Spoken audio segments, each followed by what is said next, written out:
ओ, अस्सलाम वालेकुम, मेरा नाम इरशाद अहमद है। आज हम डिस्कस करेंगे पीरियोडिक टेबल एंड पीरियोडिसिटी। आज सबसे पहले हम देखते हैं कि इसका हिस्टोरिकल बैकग्राउंड क्या है। पीरियोडिक टेबल और उसकी पीरियोडिसिटी पीरियोडिसिटी होती है कि पीरियोडिक टेबल में जितने भी एलिमेंट्स हैं उनको उनको क्लासिफाई करना और उनकी प्रॉपर्टीज को देख के उनको अरेंज करना।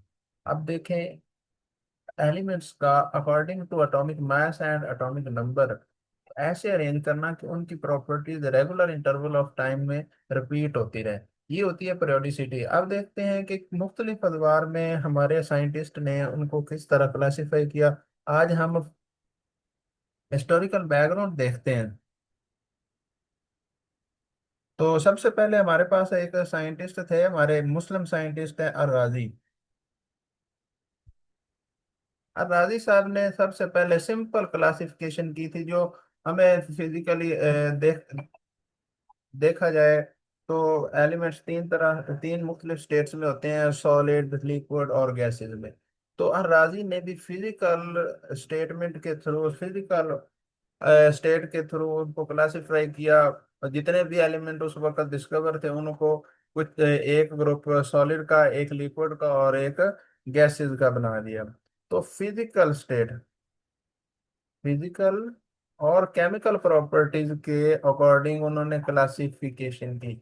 अब इसके बाद हमारे पास एक और साइंटिस्ट थे, उन्होंने लवाइजर लवाइजर साहब ने एक चीज को देखा कि कुछ एलिमेंट हैं जिनमें से इलेक्ट्रिसिटी और हरारत गुजर सकती है और कुछ में से नहीं गुजर सकती थी। तो उसने उनको दो मुख्तलिफ क्लासेस में तकसीम किया। एक को उन्होंने मेटल का नाम दिया और कुछ को नॉन मेटल का। तो इस तरह उसने दो ग्रुप बनाए। हमारे पास सिर्फ दो ग्रुप थे। तो लवाइजर ने जितने भी एलिमेंट्स थे उनकी ये क्लासिफिकेशन की, लेकिन अब इसके बाद हमारे पास आ जाता है एक साइंटिस्ट है,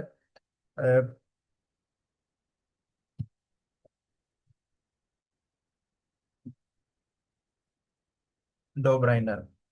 ये एक जर्मन केमिस्ट था। इसका इसने जर्मन केमिस्ट जर्मन केमिस्ट ने एक लॉ दिया, उसको कहते हैं लॉ ऑफ ट्राइएड।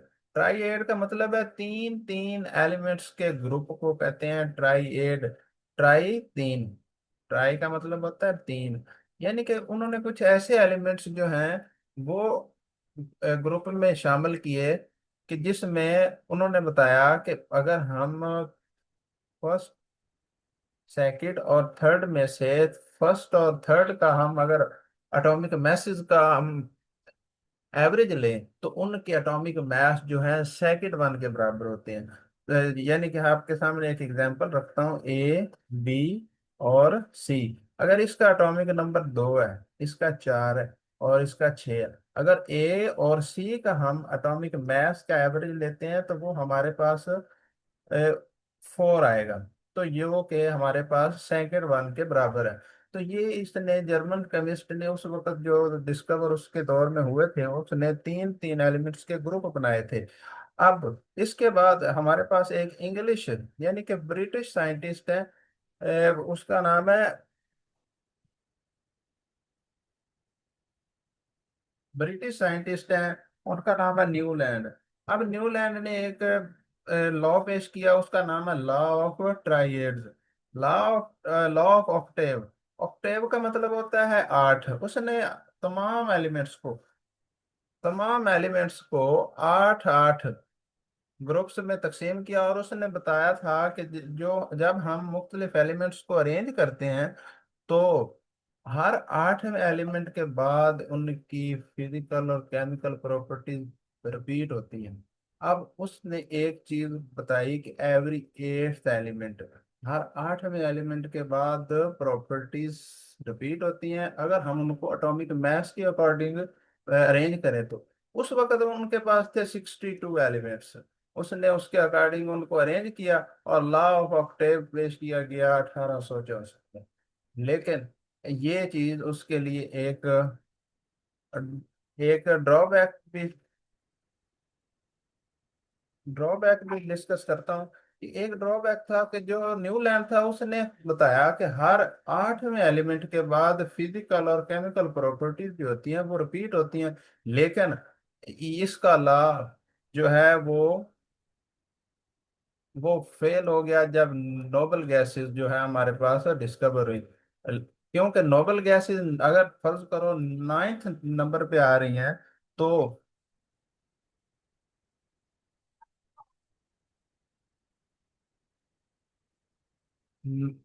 तो उसने बताया कि नोबल गैसेस जो अगर 9 नंबर पे आ रही हैं तो वो जो 8th element had similar property, तो वो कॉन्सेप्ट वो फेल हो जाता है।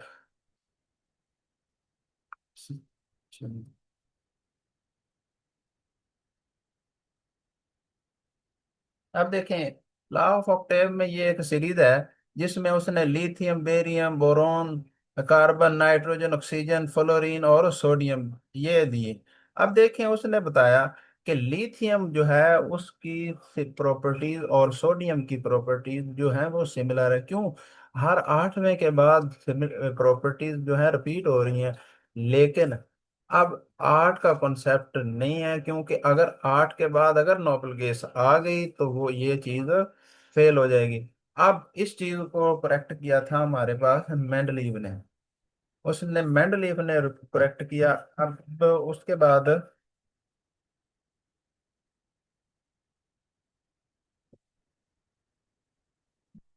मेंडलीव ने भी अरेंजमेंट तो एटॉमिक मास के अकॉर्डिंग ही की थी। 63 एलिमेंट को अरेंज किया, लेकिन उसने बताया था कि अगर सिमिलर प्रॉपर्टी के अकॉर्डिंग हम एलिमेंट्स को अरेंज करें तो उनकी प्रॉपर्टीज रिपीट होती हैं, लेकिन 8 के बाद नहीं, एक खास इंटरवल ऑफ टाइम के बाद, एक खास वक्फे के बाद रिपीट होती हैं। अब उसमें जो खास वक्फा है उसमें हमारे पास नोबल गैसेस भी आ जाती हैं, उसमें नोबल गैसेस भी डिस्कस होती हैं।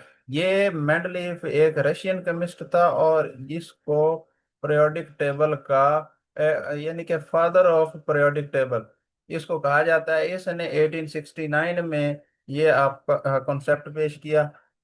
इससे पहले लोथर मायर, इसने 28 एलिमेंट्स को भी एटॉमिक मास के अकॉर्डिंग अरेंज किया था, लेकिन इसने ग्राफिकली अरेंज किया।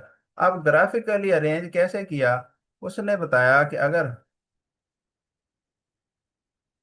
अगर हम मुख्तलिफ एलिमेंट्स को अगर अरेंज किया जाए तो ये क्रस्ट होता है और ये ट्रफ होता है। जो एलिमेंट्स क्रस्ट पे आ रहे हैं उनको उसने अल्कली मेटल का नाम दिया, और जो ट्रफ पे आ रहे होते हैं उनको उसने हैलोजेंस का नाम दिया। अब ये चीज भी ये उसकी क्लासिफिकेशन थी। लेकिन अब सबसे अहम और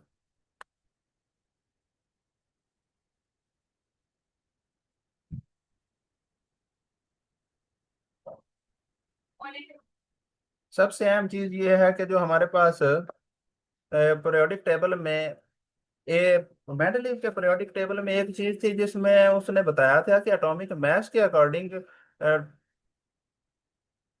अरेंजमेंट की जाए तो एटॉमिक मास के अकॉर्डिंग अगर तरतीब दी जाए तो उनकी फिजिकल और केमिकल प्रॉपर्टीज खास वक्फे के बाद सेम सिमिलैरिटी आती है। लेकिन इसके पीरियोडिक टेबल में कुछ खाली स्पेसेस थी जो कि जाहिर करती हैं। अब देखें, हमारे पास ये खाली स्पेस है, इसका मतलब ये है कि जो आने वाला डिस्कवर होने वाला एलिमेंट है वो, अब इसी को देख लेते हैं, इसमें बोरॉन और एल्यूमिनियम से के अकॉर्डिंग यानी कि बोरॉन और एल्यूमिनियम जैसी प्रॉपर्टीज होंगी, लेकिन atomic number, atomic mass difference होगा, और उन आने वाला जो है एलिमेंट है वो यहाँ लाया करेगा। तो उसने डिस्कवर होने से पहले ही उनके प्लेस को आइडेंटिफाई किया। लेकिन कुछ उसने गलतियां भी कर दी। उसने एटॉमिक मास के अकॉर्डिंग किया। तो उसने बताया था कि अगर पोटेशियम है और ये रेडॉन है, तो उसमें उसने बताया था कि अगर इसका एटॉमिक मास 29.23 है और इसका 29.8 है। अब अकॉर्डिंग टू असेंडिंग ऑर्डर तो सबसे पहले हमारे पास पोटेशियम आता है, लेकिन उसके बाद रेडियम रेडॉन आता है। लेकिन एटॉमिक नंबर के अकॉर्डिंग अगर इनको तरतीब दिया जाए तो इसका 19 एटॉमिक नंबर है और इसका 18 है, तो ये पहले आएगा। यानी कि मॉडर्न पीरियोडिक टेबल के मुताबिक ये पहले आएगा। अब देखें, और मॉडर्न पीरियोडिक टेबल मोजले ने पेश किया 1930 ने। सेम चीज उसने बताई, लेकिन उसने अरेंजमेंट कर दी एटॉमिक नंबर के अकॉर्डिंग। तो properties of element are periodic function of their atomic number, not atomic mass. तो एटॉमिक नंबर के अकॉर्डिंग उसने अरेंजमेंट की और बताया कि हमें नया पीरियोडिक टेबल है, जो मॉडर्न पीरियोडिक टेबल दिया था वो मोजले का था। तो बच्चों, ये आज तक जितना भी पीरियोडिक टेबल पे वर्क हुआ है, जो अब तक चल रहा है पीरियोडिक टेबल, वो मोजले का मॉडर्न पीरियोडिक टेबल चल रहा है। आगे मोजले का पीरियोडिक टेबल पढ़ने के लिए हम नेक्स्ट वीडियो में आपके साथ जुड़े रहेंगे। तो इंशाल्लाह अगले लेक्चर में मुलाकात होगी। अल्लाह हाफ़िज़।